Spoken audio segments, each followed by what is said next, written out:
Okay, gate biotechnology वालों, जल्दी से एक बार इसको हम पढ़ डालते हैं। ठीक है, जल्दी जल्दी से एक बार रीड कर डालते हैं, क्या पता कोई चीज़ एकदम डायरेक्टली फंस जाए। ठीक है, microbial culture, plant tissue culture, animal cell culture, stem cell culture, organ culture, ये बेसिक चीज़ें जो हैं हम देख लेने वाले हैं फटाफट एकदम। चलिए सबसे पहले यहाँ पे स्टार्ट करते हैं। क्या एक तो नाम दिया हुआ है साइंटिस्ट का, गॉटलाइब हैबरलैंड। हैबरलैंड जो थे ये अपने प्लांट टिश्यू कल्चर के फादर। ठीक है, चलिए आगे बढ़ते हैं। यहाँ पे माइक्रोबियल कल्चर में सबसे पहले वर्ल्ड ऑफ माइक्रो ऑर्गेनिजम्स में गजब का डाइवर्सिटी होता है। माइक्रोबायोलॉजी हमें पता ही है, बेसिक चीज़। हिस्टोरिकल पर्सपेक्टिव, माइक्रोस्कोप का डिस्कवरी 1600s में हुआ था, वहीं से कहानी की शुरुआत हुई। 1670s 80s में एंटन वॉन ल्यूवेनहॉक ने सबसे पहले माइक्रोस्कोप डेवलप किया और माइक्रोस्कोपिक ऑर्गेनिजम्स को देखा, उसीलिए नाम दिया एनिमलक्यूल्स। फिर एंटन वॉन ल्यूवेनहॉक के बाद जो है माइक्रोबायोलॉजी का ग्रोथ बड़ा स्लो था, क्योंकि माइक्रोस्कोप्स वगैरह बहुत रेयर थे और माइक्रो ऑर्गेनिजम्स के तरफ उतना इंटरेस्ट भी नहीं था। उस समय जो है माइक्रो ऑर्गेनिजम्स ऐसा लोग मानते थे कि they originate from lifeless matter, लेकिन एक लाजारो स्पेलेंजानी करके थे, वो मानते थे कि भाई ही ऑब्जर्व्ड, उन्होंने देखा कि there were no microscopic forms of life in boiled broth.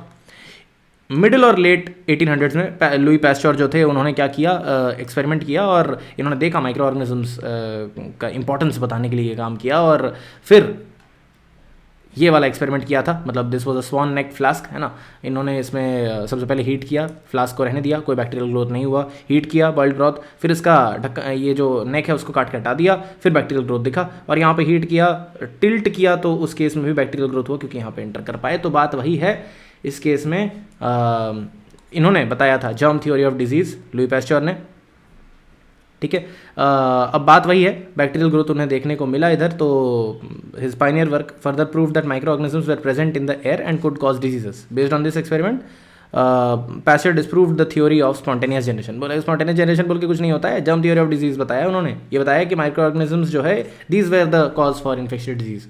ठीक है, उसके बाद आए हमारे जर्मन साइंटिस्ट जिनका नाम था रॉबर्ट कोच। ठीक है, अब ये इन्होंने प्रूव कर दिया कि जर्म थ्योरी को फर्दर प्रूव किया by injecting pure cultures of bacilli into mice and showed that bacilli caused anthrax. ठीक है, अच्छा ये एंथ्रैक्स वाला बैक्टीरिया है जिसका नाम है बैसिलस एंथ्रासिस, बस वही है।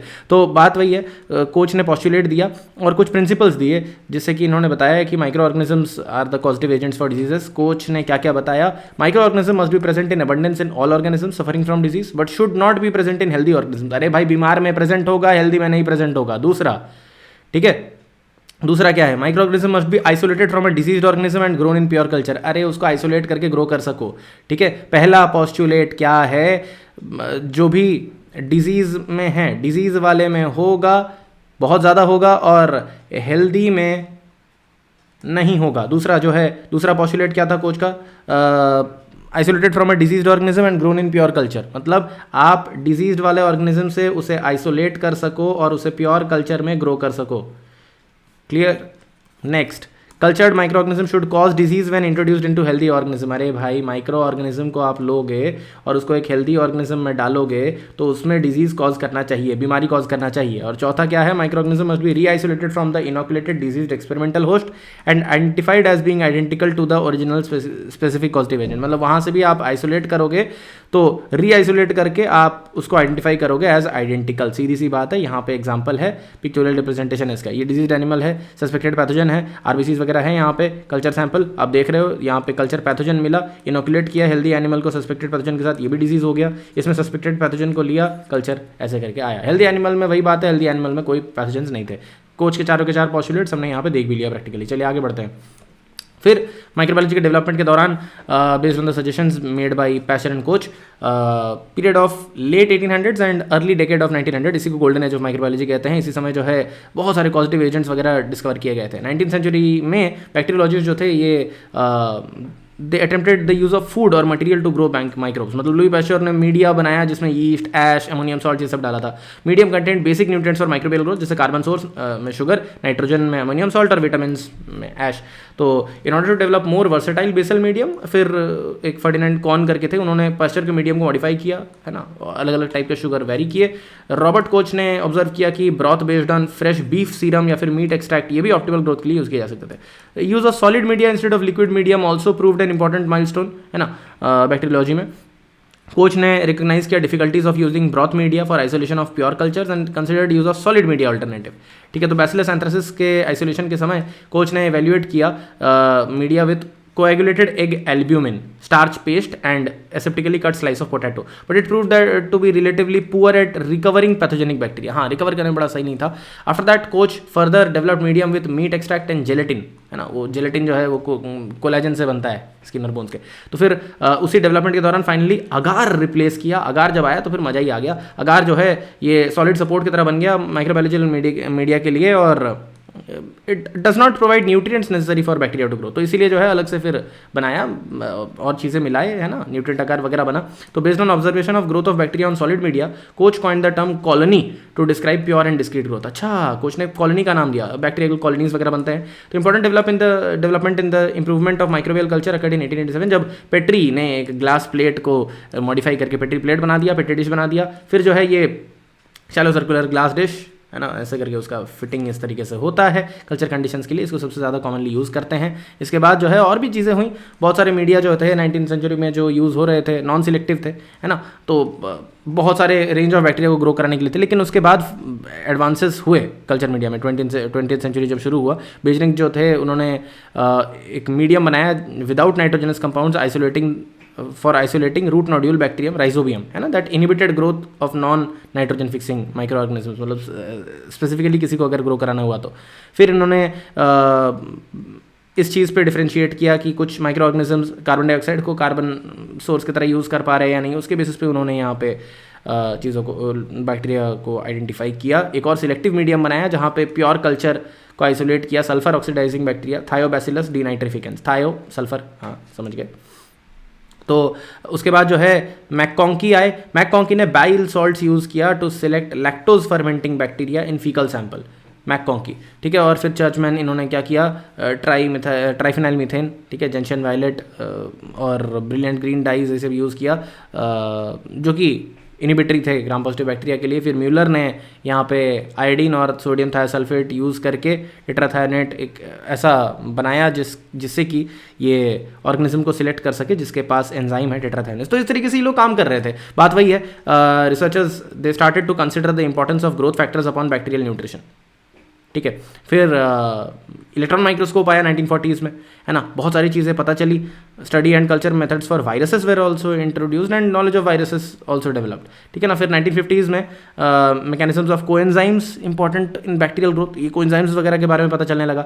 फिर एंटीबायोटिक्स का यूज़ होने लगा 1960s में, एंटीबायोटिक्स को भी यूज़ करने लगे। वर्ल्ड वॉर 2 के बाद माइक्रोबायोलॉजी में एडवांसमेंट हुआ काफ़ी हद तक, एंटीबायोटिक्स का डिस्कवरी हुआ। इसमें अलग अलग डिजीजेस के लिए, निमोनिया, ट्यूबरकुलोसिस, मेनिंजाइटिस, सिफिलिस, ठीक है, इस समय बहुत कुछ आया। फिर वैक्सीन्स आए 1950-60s में, वैक्सीन्स आए वायरल डिजीजेस के लिए जैसे पोलियो, मीजल्स, मम्प्स, रुबेला, इन सब के लिए। मॉडर्न माइक्रोबायोलॉजी का एप्लीकेशन अगर आप देखोगे तो pharma products, food, dairy products, disease causing micro organisms का control, industrial exploitation of micro organisms, ये सारी चीज़ें करने के लिए micro organisms were use to produce vitamins, amino acids, enzymes, growth supplements, various foods, है ना, जैसे फर्मेंटेड डेयरी प्रोडक्ट्स वगैरह, अल्कोहलिक बेवरेजेस, पिकल्स, ब्रेड्स, इन सब में। बायोटेक्नोलॉजी में अप्लाइड माइक्रोबायोलॉजी जो है इसका डोमिनेंट रोल रहा है हमेशा से, क्योंकि micro organisms are used as living factories to produce pharmaceuticals, insulin production, antiviral protein का, इंटरफेरॉन्स, ऑफ कोर्स इंटरफेरॉन्स का production, blood clotting factors, clot dissolving enzymes, ठीक है, वैक्सीन्स वगैरह ये सब बनाने के लिए। तो अगर हम बात करें न्यूट्रिशनल कैटेगरी की, तो न्यूट्रिशनल कैटेगरीज क्या क्या होता है माइक्रोब्स के। देखिए, माइक्रोब्स जो है उनको अलग अलग तरीके से हम कैटेगराइज कर सकते हैं। Most of the microbes they obtain their carbon in the form of organic molecules, directly या फिर इनडायरेक्टली आया हुआ हो सकता है, ठीक है। हेटेरोट्रॉफ्स कहते हैं इसे, इसमें वही फंजाई, प्रोटोजोआ सारे आ जाएंगे। बहुत सारे टाइप ऑफ बैक्टीरिया भी आ जाते हैं। हेटेरोट्रॉफ दूसरे पे डिपेंडेंट है। Micro organisms that obtain their carbon from carbon dioxide, इनको ऑटोट्रॉफ्स कहते हैं। ऑटोट्रॉफ्स में भी of 2 further categories, chemo autotroph जो कि energy as well as carbon जो है इनऑर्गेनिक सोर्सेज से पाते हैं by oxidation of inorganic molecule such as sulphur और नाइट्राइट। वाइल फोटो ऑटोट्रॉफ्स जो है उनके पास फोटोसिंथेटिक पिगमेंट्स होते हैं और ये लाइट एनर्जी को कन्वर्ट करते हैं केमिकल एनर्जी में। Majority of heterotrophs obtain energy by chemical oxidation of organic nutrient molecules, इसीलिए उनको कीमो हेटेरोट्रॉफ्स कहते हैं। Although some heterotrophs such as green and purple non sulphur bacteria obtain light energy from photosynthesis, they get carbon from organic nutrients, इसीलिए इनको photo heterotrophs कहते हैं। अब लिथोट्रॉफ क्या होता है? लिथोट्रॉफ एक ऐसा ऑर्गेनिज्म है जो कि इनऑर्गेनिक मॉलिक्यूल्स यूज करता है, such as water, H2S, ammonia, है ना, as source of electrons. Organotroph organic molecules use करता है। बस समझ गए ये लॉजिक, बढ़िया। अब nutritional requirements and culture media. Micro organisms require nutrients that are essential for energy production as well as their growth and multiplication. Carbon, oxygen, hydrogen, nitrogen, sulphur, phosphorus, potassium, calcium, magnesium, iron, इनको macronutrients कहते हैं क्योंकि ज़्यादा amount में चाहिए होते हैं। तो COHNSP है ना, कार्बोहाइड्रेट्स के पार्ट्स होते हैं, लिपिड प्रोटीन्स न्यूक्लिक एसिड्स में, एंड K का मग फे, ठीक है, they play variety of roles involve in as cofactor, है ना। बिसाइड्स माइक्रोन्यूट्रिएंट्स और कुछ माइक्रोन्यूट्रिएंट्स ट्रेस एलिमेंट्स भी लगते हैं जैसे मैंगनीज, जिंक, कोमोनिकू, ठीक है। These are required for microbial growth in small amounts. तो माइक्रोन्यूट्रिएंट्स जो है ये यूबिक्विटस होते हैं एंड हमें रेगुलर मीडिया कंपोनेंट्स के साथ भी कभी कभार मिलते हैं, उसी में मिल जाते हैं, ठीक है। मेजर कंपोनेंट्स की अगर हम बात करें, carbon source required for skeleton और backbone of all organic molecule. सीधी सी बात है, यहाँ पे जैसे ग्लूकोज हो गया, लैक्टोज हो गया, सुक्रोज हो गया, स्टार्च हो गया, ग्लाइकोजन, सेलुलोज, कभी कभार मिक्सचर यूज करते हैं कार्बोहाइड्रेट्स का, सीरियल ग्रेन पाउडर्स, केन, मोलासेस मतलब अरे वही गुड़ का बचा हुआ जो होता है चाशनी से बना हुआ। Nitrogen, phosphorus and sulphur source. Nitrogen source is required for biosynthesis of amino acid, nucleic acid, enzymes, जहाँ नाइट्रोजन होता है, ammonium salts, urea, animal tissue extract, amino acid mixture, plant tissue extract, they are the main nitrogenous sources that are used in culture media. Phosphorus is present in nucleic acids, phospholipids, nucleotides, several cofactors and other cellular components, ठीक है। Almost जितने सारे micro organisms होते हैं inorganic phosphate को use करते हैं as a phosphorus source. Sulphur जो है it is required for biosynthesis of amino acid जैसे सिस्टीन एंड मिथ्योनिन, कुछ carbohydrates, and most of the micro organisms use sulphate as the source of sulphur, ठीक है। Sulphate मतलब अपना SO4 -। Growth factors are organic compounds, amino acids, purines, ठीक है, pyrimidines, vitamins, cannot be synthesised in the cells, required for growth and multiplication. एंटीफॉर्म्स, अच्छा एंटीफॉर्म्स जो है they are not the nutritional component, लेकिन आप अगर इसको कभी ग्रो कर रहे हो तो media having nutritional components include starch, protein, other organic compounds, है ना, जो कि फोम वगैरह बना देते हैं। एजिटेशन जब आप करते हो कल्चर का तो फोम बन जाता है। फोम फॉर्मेशन को रोकने के लिए कुछ एंटी फोमिंग एजेंट्स डाला जाता है जैसे olive oil, sunflower oil, silicones, है ना, इनको ऐड किया जाता है। वाटर ऑफ कोर्स, पानी के बिना कैसे चलेगा, जल ही जीवन है ना। कल्चर मीडियम में ये एक एसेंशियल कंपोनेंट होता है। सॉलिड कल्चर मीडिया में quantity of water is comparatively less, but yes water is there. Culture media has all nutrients, growth factor, energy source to support growth of microorganisms. Though all microorganisms need sources of energy, carbon, nitrogen, phosphorus, sulfur, various minerals and specific composition of suitable medium will depend on particular species. हाँ, ये भी बात important है, ठीक है। तो किसी भी अप्रोप्रिएट कल्चर मीडियम को सिलेक्ट करने के लिए प्रायर नॉलेज होना चाहिए उस माइक्रो ऑर्गेनिज्म का, हैबिटेट का, ठीक है। उसी हिसाब से आप उसको कंडीशंस प्रोवाइड करोगे। चलिए बहुत बढ़िया, आगे बढ़ते हैं। Types of media chemical composition के बेसिस पे।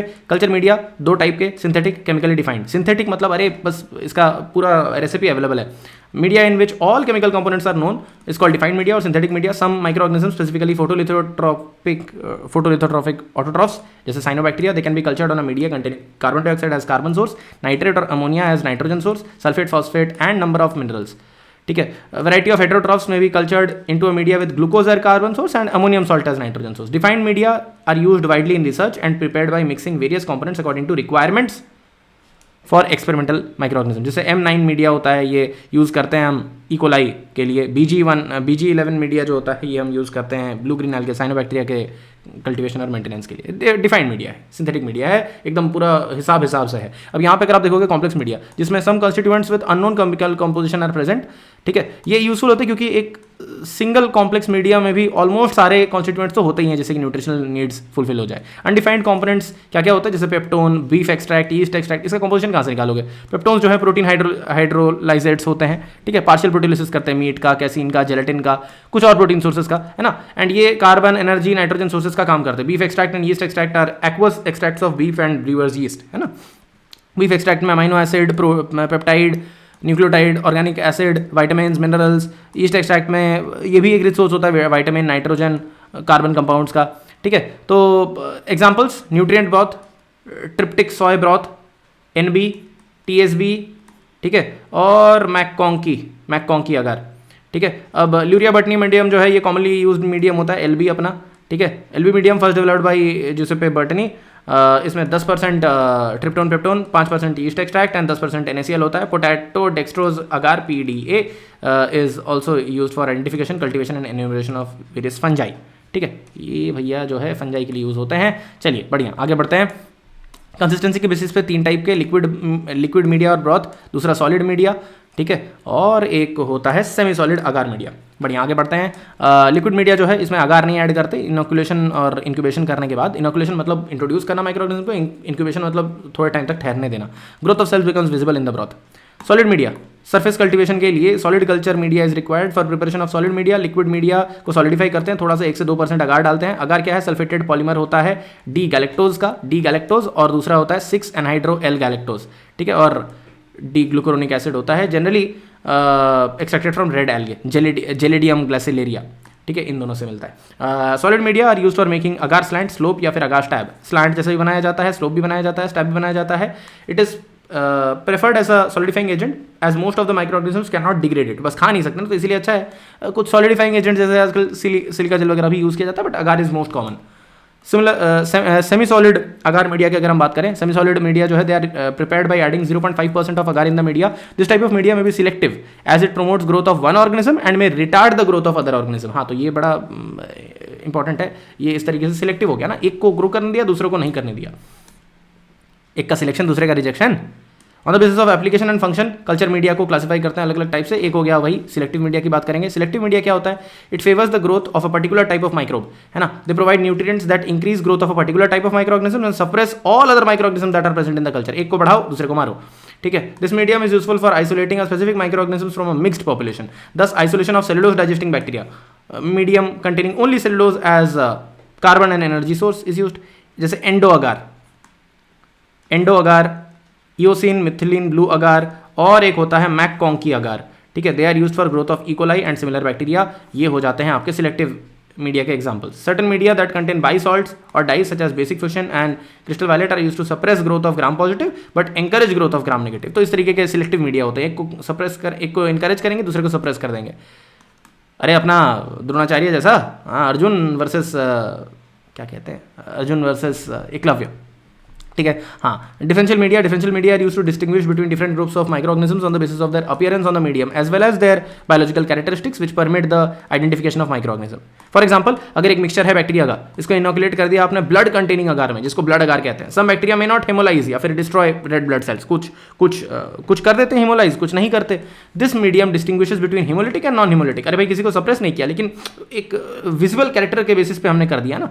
तो यहाँ पे अगर आप देखोगे, ब्लड अगार मीडियम जो है it is a differential as well as enriched kind of a media. MacConkey agar जो है ये डिफरेंशियल और सिलेक्टिव दोनों हो सकता है, डिफरेंशियल भी हो सकता है, सिलेक्टिव भी हो सकता है। अब भाई जो डिफरेंशिएट कर रहा है, जो सिलेक्टिव है, वो कुछ हद तक डिफरेंशिएट भी तो कर रहा है, लेकिन सारे डिफरेंशिएट करने वाले सिलेक्टिव नहीं होते, मतलब इस चीज़ को ध्यान में रखिएगा। अब कुछ इंडिकेटर्स होते हैं जो कि इस मीडियम में प्रेजेंट होते हैं which allow such differentiation. For example, MacConkey agar जो है जिसमें लैक्टोज और एक डाई होता है, ठीक है, ये कलर चेंज करता है जब पीएच ड्रॉप करता है। तो micro organisms that ferment lactose produce acid as the end product which lowers pH and produces a red colony. MacConkey agar इस तरीके से लाल रंग आता है।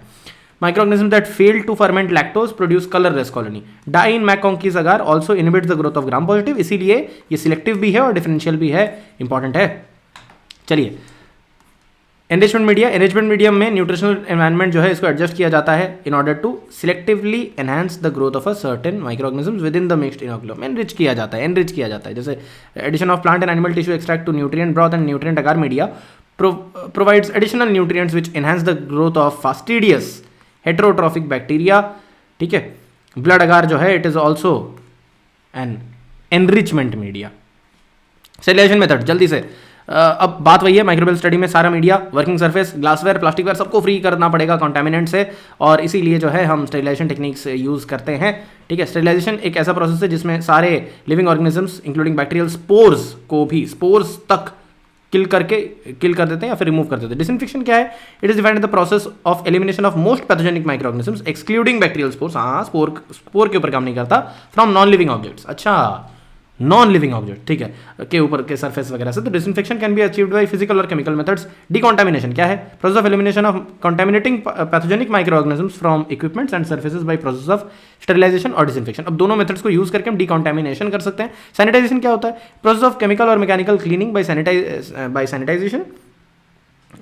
Microbial population is reduced to levels that are considered safe and applicable in public health system। बात वही है, उस तरीके से हम सैनिटाइज कर देते हैं। Antibiotics, they are produced by one microbe, inhibits and kills inhibits or kills other microbes. Sterilization can be achieved by both physical and chemical methods. Physical method में sterilization heat, radiation या filtration से करते हैं. Chemical method में sterilization chemical method से ही basically sterilization chemical method से करते हैं. हीट की अगर हम बात करें, sterilization by heat is considered most effective and rapid for articles that can withstand heat. बात वही है जो हीट झेल सके उनके लिए. Heat acts by denaturation, coagulation of proteins, oxidative effect भी करता है और इंटरफेयर करता है मेटाबॉलिक रिएक्शंस के साथ, जिसकी वजह से सेल्स का डेथ हो जाता है. स्टेरिलाइजेशन अलग अलग मेथड से होता है. पहला होता है बॉइलिंग. सीधी सी बात है, 100 डिग्री सेल्सियस पे 30 मिनट तक बॉइलिंग वाटर बात में रख दीजिए. सिरिंज, रबर गुड्स और सर्जिकल इंस्ट्रूमेंट्स को इस तरीके से स्टेरिलाइज कर सकते हैं. दूसरा होता है ऑटोक्लेव. ऑटोक्लेव जो है ये मोस्ट कॉमन होता है स्टेरिलाइजेशन के लिए, ऑलमोस्ट सारे लैब्स में मिलता है. Sterilization is done by steam at temperature higher than 100 degree Celsius under pressure. At atmospheric pressure water boils at 100 degree Celsius पर अगर प्रेशर बढ़ा दिया जाए तो बॉइलिंग टेम्परेचर भी इंक्रीज कर जाता है. अरे elevation of boiling point. Autoclave में वाटर जो है इसको बॉइल करते हैं क्लोज एयर टाइट चेंबर में. प्रेशर 15 psi 15 पाउंड पर स्क्वायर इंच. ठीक है, और टेम्परेचर जो है 121 डिग्री सेल्सियस. ऑटोक्लेव में आर्टिकल्स को एक्सपोज कर दिया जाता है, स्टीम एक्सपोजर मिलता है और इसके बाद जो है स्टेरिलाइजेशन अचीव होता है. ऑटोक्लेव्स अलग अलग तरीके से हो सकते हैं, इस तरीके से हो सकता है, इस तरीके से हो सकता है, और जैकेटेड हो सकता है, नॉन जैकेटेड हो सकता है. जैकेटेड वाले में स्टीम जो है सराउंडिंग जैकेट में फ्लो कर रहा होता है. ठीक है, और अगर हम यहाँ पे बात करें holding time in autoclaving is the time for which entire load is exposed and actual sterilization takes place. Holding time depends on size and types of load and generally exceeds 30 minutes. ठीक है, चलिए आगे बढ़ते हैं. Pasteurisation एक ऐसा process है जिसको यूज़ करते हैं फूड और डेयरी इंडस्ट्री में. Actually pasteurization is the heating of milk to a temperature for a period of time to kill the pathogenic microorganisms that may be present in milk. It does not fully sterilize milk, so many living organisms including spores are not destroyed. ठीक है, तो बात वही है, दो methods होते हैं. Holder method क्या है? LT. ठीक है, लो टेम्परेचर लॉन्ग टाइम, कम टेम्परेचर पे ज़्यादा समय. अब यही है, heated at 63 degree Celsius for 30 minutes. And एक फ्लैश मेथड होता है. फ्लैश मेथड को कहते हैं HTST, high temperature short time, 72 degree Celsius 15 second, followed by quick cooling. तो अदर प्रेशराइजेशन में क्या होता है, और भी मेथड्स होते हैं जिसमें अल्ट्रा हाई टेम्परेचर यूज करते हैं 1 से 3 सेकंड के लिए, 140 टू 150 डिग्री सेल्सियस. ठीक है, नेक्स्ट हीटिंग फ्लेमिंग. वही बात है, बहुत सारे को ड्राई हीट स्टेरिलाइजेशन से हम कर देते हैं in the absence of water. Of course inoculation loop, straight wire, forcep के टिप्स वगैरह हो गए, इन सबको बंसन बर्नर के फ्लेम पे ही चला देते हैं. ठीक है, हॉट एयर ओवन को भी यूज़ करते हैं ग्लासवेयर को स्टेरिलाइज करने के लिए. Next sterilization by radiation. तो दो टाइप के रेडिएशन होता है, आयनाइजिंग, नॉन आयनाइजिंग. ठीक है, रेडिएशन जो है हीट जनरेट नहीं करता, इसीलिए इसको कोल्ड स्टेरिलाइजेशन कहते हैं. नॉन आयनाइजिंग रेडिएशंस में यूवी रेज, इनमें जर्मिसाइडल एक्टिविटी होता है ना. वेवलेंथ रेंज लगभग 200 से 280 में. 260 जो है सबसे इफेक्टिव होता है. और UV rays they induce the formation of TT dimers. हाँ, थाइमिन, यहाँ पे थाइमिन डाइमर्स बन जाते हैं. ठीक है, जो कि इनहिबिट कर देता है डीएनए रेप्लिकेशन को और इंड्यूस कर देता है म्यूटेशन. यूवी रेडिएशन जो है सरफेस डिसइंफेक्शन के लिए अच्छा होता है. Culture lab, laminar hood, operation theatre, है ना, वायरस लैब्स, इन सबको बेसिकली डिसइंफेक्ट करने के लिए. डिसएडवांटेजेस क्या होते हैं? वही हार्मफुल इफेक्ट स्किन और आइज पे, reversal action of damage due to DNA repair, bacterial enzymes. And ionising radiations are of two types, particulate यानी electron beams and electromagnetic rays जैसे गामा रेज. इलेक्ट्रॉन बीम्स इनको use करते हैं हम syringes, gloves, dressing packs, food, pharmaceutical, इन सबको sterilise करने के लिए. Electromagnetic rays have more penetrative power. भाई गामा रे खतरनाक है, ठीक है, लेकिन इनका टाइम ऑफ एक्सपोजर थोड़ा सा बढ़ाना पड़ता है. तो these radiations damage the nucleic acid of the microorganism. Electromagnetic radiations are used to sterilize disposable petri dishes, plastic syringe, antibiotic, vitamins, hormones, glassware, fabrics वगैरह. फिल्ट्रेशन, अच्छा हाँ, ऐसा भी होता है, फिल्ट्रेशन से भी स्टेरिलाइजेशन करते हैं. Filtration is use to sterilize heat labile substances, मतलब जो हीट में खराब हो जाए उनको. ठीक है, जैसे serum, antibiotic, sugar, urea etcetera. Filtration does not kill microbes, it separates them out based on the size. Membrane filters with pore size between 0.2 to 0.45 micrometer are commonly used to remove microbes from solution. Of course, air जो है इसको filter करते हैं हम high efficiency particulate air यानी HEPA filter से. HEPA filter जो है 99.97% एफिशिएंट होते हैं ग्रेटर दैन 0.3 माइक्रोमीटर के पार्टिकल्स को रिमूव करने के लिए. इनको बायोलॉजिकल सेफ्टी कैबिनेट्स में यूज़ किया जाता है, टिश्यू कल्चर हुड में. चलिए बढ़िया, आगे बढ़ते हैं. Sterilization by chemicals. Sterilization disinfection can also be achieved by certain chemicals जैसे alcohol, aldehyde, heavy metal. Alcohol जो है स्टेरिलाइज कर देते हैं सरफेस को सेल डिहाइड्रेशन करके, मेम्ब्रेन डिसरप्शन करके और प्रोटीन का कोएगुलेशन करके. 70% इथाइल अल्कोहल को यूज करते हैं as an antiseptic. Isopropyl alcohol को भी यूज करते हैं डिसइंफेक्ट करने के लिए सरफेसेस को और क्लिनिकल थर्मोमीटर्स वगैरह को डिसइंफेक्ट करने के लिए. एल्डिहाइड जैसे 40% फॉर्मेल्डिहाइड जो है फॉर्मेलिन, इसको सरफेस डिसइंफेक्शन और फ्यूमिगेशन के लिए यूज करते हैं for rooms, chambers, operation theatre, biological safety cabinets. Heavy metals जैसे mercury, silver, arsenic, zinc, copper, इनको जर्मिसाइड्स की तरह यूज करते हैं। ये प्रेसिपिटेशन नहीं करते, सॉरी ये प्रेसिपिटेशन करवा देते हैं। ये जो अपने हेवी मेटल्स होते हैं ना, जैसे मर्क्यूरी हो गया, HgCl2 वगैरह आप यूज़ करते हो, मर्क्यूरी क्लोराइड वगैरह आप यूज़ करते हो, ठीक है, ये प्रोटीन का प्रेसिपिटेशन करवा देते हैं, ठीक है, हेवी मेटल्स होते हैं इसीलिए, ठीक है। नेक्स्ट हाइड्रोजन पेरोक्साइड H2O2 जो है, it is used for skin disinfection of wounds and ulcers and deodorising the wound dressings. H2O2 भी यूज़ करते हैं। चलिए बढ़िया, आगे बढ़ते हैं। प्योर कल्चर टेक्निक्स, बैक्टीरिया में भी cultured using either liquid or solid media are particularly useful in the isolation of bacteria and used for long term storage। liquid वाला ब्रॉथ कल्चर जो होते हैं वो रैपिड और लार्ज स्केल प्रोडक्शन के लिए यूज किया जाता है, जल्दी जल्दी ग्रो करेंगे ना उसमें। तो माइक्रो ऑर्गेनिजम्स अपने नेचुरल हैबिटेट में कॉम्प्लेक्स इकोसिस्टम्स में रहते हैं, है ना, बाकी लोगों के साथ भी रहते हैं। तो प्योर कल्चर मिलना मतलब भाई किसी एक पर्टिकुलर माइक्रो को स्टडी करना, है ना, तो एक ही स्ट्रेन होना चाहिए ऑर्गेनिज्म का, इसी को प्योर कल्चर कहते हैं। तो standard method of obtaining pure bacterial culture is streak plate method. And inoculating loop is used to streak out a drop of bacterial suspension, है ना, ऐसा करके इनोकुलेटिंग लूप लिया, एक स्ट्रीक लिया, स्ट्रीक बनाया इस तरीके से, ठीक है। और यहाँ पे हमने क्या किया, सॉलिड अगार प्लेट के ऊपर, ताकि ये प्रोग्रेसिवली ज़्यादा डाइल्यूट होता जाए, मतलब धीरे धीरे करके डाइल्यूशन होता जाए, ठीक है। इंक, वो जो पहले के ज़माने में फेदर और इंक लगा के लिखते थे ना, तो इंक तो एक पॉइंट के बाद खत्म हो जाता था ना, बिल्कुल उसी वाले लॉजिक से ग्रेजुअली डाइल्यूशन होता जाता है जैसे जैसे आगे बढ़ोगे। तो due to cell division visible bacterial colonies are developed and colonies are formed because all progeny stay in the same place, है ना। movement of daughter cells is not possible on the solid surface, तो clump of cells बन जाता है इस तरीके से और कॉलोनी बनता है। स्ट्रीक के एंड में आइसोलेटेड कॉलोनीज मिलते हैं, ज़्यादा बिखरे नहीं, एकदम एंड में इस तरीके से हम स्ट्रीक बनाते हैं, फिर इसमें से करते हैं, फिर इसमें से करते हैं, और फिर फाइनली जो है यहाँ पे ये हमें सिंगल कॉलोनीज मिलते हैं। बढ़िया।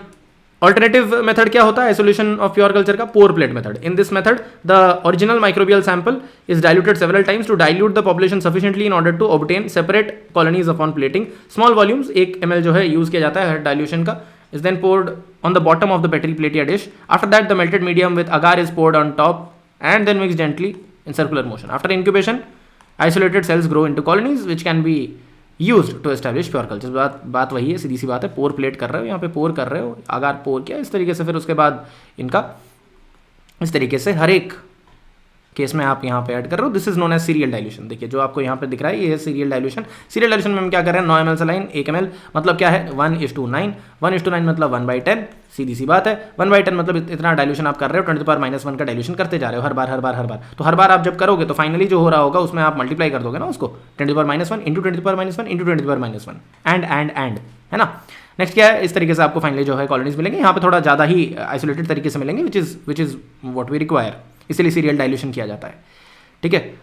Spread plate technique, another easy and direct way of achieving pure culture. इस टेक्निक में स्मॉल वॉल्यूम लेते हैं हम डाइल्यूटेड बैक्टीरियल मिक्सचर का, और फिर ट्रांसफर कर देते हैं to the centre of a solidified agar plate and it is spread evenly over the surface with a sterile L shaped, ये देखिए एल शेप्ड ग्लास स्प्रेडर होता है इस तरीके का, है ना। और उससे हम यहाँ पे डाइल्यूट बैक्टीरियल सस्पेंशन को इस तरीके से हम स्प्रेड कर देते हैं पूरे सरफेस के ऊपर, और इस तरीके से हमें फिर फाइनली आइसोलेटेड कॉलोनीज मिलते हैं। Glass rod is usually sterilised in alcohol of course.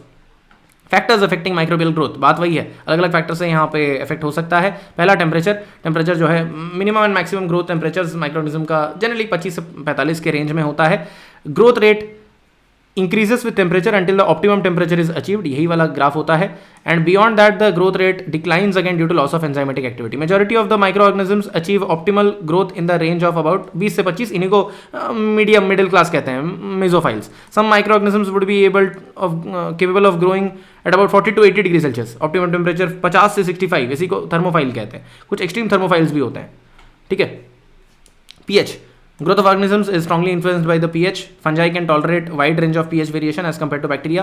Most of the microorganisms neutrality पे ही ग्रो करते हैं, 7 के आसपास, ठीक है। कुछ बैक्टीरिया जो है स्लाइटली अल्कलाइन प्रेफर कर रहे होते हैं, कुछ टॉलरेंट होते हैं एसिडिक कंडीशंस के लिए। फंजाई जो है generally slightly acidic conditions prefer करते हैं, and they tend to dominate bacteria when these prevail together. बात वही है, सीधी सी बात है। अब pH of growth media is adjusted to the desired value depending on the type of microorganisms. Next क्या है, ऑक्सीजन। यस, ऑक्सीजन क्या है? ऑक्सीजन ऑफ कोर्स एक मेजर कंस्टिट्यूएंट होता है एटमॉस्फेयर का, और माइक्रोऑर्गेनिजम्स जो जिनके लिए ज़रूरी होता है ऑक्सीजन, एरोब्स कहते हैं उन्हें, कुछ जो है एब्सेंस ऑफ ऑक्सीजन में ग्रो करते हैं, सर्वाइव करते हैं, इनको एनारोब्स कहते हैं। During the culture of aerobic organisms oxygen must be provided. तो बात वही है, for a shallow layer of medium that is petri dish sufficient oxygen is available, है ना, वो तो मिल ही जाता है, सरफेस मॉइस्चर में ही जितना डिजॉल्व होता है उसमें मिल जाता है। बट फ्लास्क वगैरह में, ब्रॉथ वगैरह में aerobes only grow on the surface layers. Additional oxygen is provided by shaking और मैकेनिकल एजिटेशन करके हम ऑक्सीजन प्रोवाइड करते हैं। ऑब्लिगेट एनारोब्स जो होते हैं ये ऑक्सीजन बिल्कुल झेल नहीं सकते, ठीक है, इनको अलग से एनारोबिक चैम्बर में कल्चर किया जाता है, ठीक है, ऑक्सीजन को पूरा पूरी एक्सक्लूड कर दिया जाता है। फैकल्टेटिव एनारोब्स जो होते हैं ये एरोब्स की तरह रहते हैं, पर जब जरूरत पड़े तो यहाँ पे एनारोबिक कंडीशन में भी झेल लेंगे। एरो टॉलरेंट क्या होता है, ये जनरली एनारोबिक होते हैं लेकिन मरते नहीं है, झेल लेते हैं, टॉलरेट कर लेते हैं ऑक्सीजन को, ठीक है। मतलब बात वही है कि यूज नहीं करते तो इनिबिट नहीं होते, ठीक है, मतलब ठीक है, फर्क नहीं पड़ता ऐसा वाला। कार्बन डाइऑक्साइड वही बात है, autotrophic organisms they are able to use carbon dioxide as a carbon source when they are grown in culture. CO2 is provided as bicarbonate in the growth medium, या फिर they are incubated in CO2 enriched atmosphere. Light की अगर हम बात करें, phototrophic micro organisms जो होते हैं इनको लाइट की जरूरत होती है फोटोसिंथेसिस करने के लिए, ठीक है। Growth curve, bacterial growth curve, ये ऑलरेडी माइक्रोबायोलॉजी में मैंने कवर करा रखा है, उसको आप ये वहीं से देख सकते हो, अलग से आपको ये देखने की जरूरत नहीं है। This brings us to the end of microbial culture, ठीक है। चलिए